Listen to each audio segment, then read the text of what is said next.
شہد کا ایک قطرہ زمین پر گر گیا۔ ایک چھوٹی سی چیونٹی آئی اور اس نے اس شہد کے قطرے سے تھوڑا سا چکھا۔ اسے بڑا مزہ آیا۔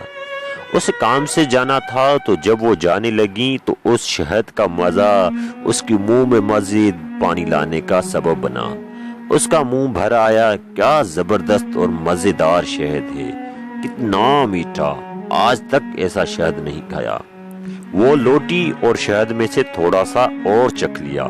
اس نے دوبارہ جانے کا عزم کیا، مگر اس نے محسوس کیا کہ یہ تھوڑا سا شہد کھانا کافی نہیں ہے، اسے اور کھانا چاہیے۔ وہ رکی اور اس مرتبہ کھانے کے بجائے شہد پر گر پڑی تاکہ وہ کم سے کم وقت میں زیادہ سے زیادہ لذت حاصل کر لے۔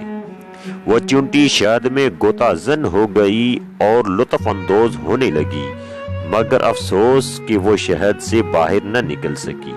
شہد کی چکنائی کی وجہ سے اس کے پیر زمین سے چپک گئے تھے اور اس میں انہیں ہلانے کی طاقت نہ رہی۔ وہ شہد میں رہ گئی یہاں تک کہ وہ اسی میں ہی مر گئی۔ اس کی لذت اندوزی نے شہد کو ہی اس کی قبر میں تبدیل کر دیا۔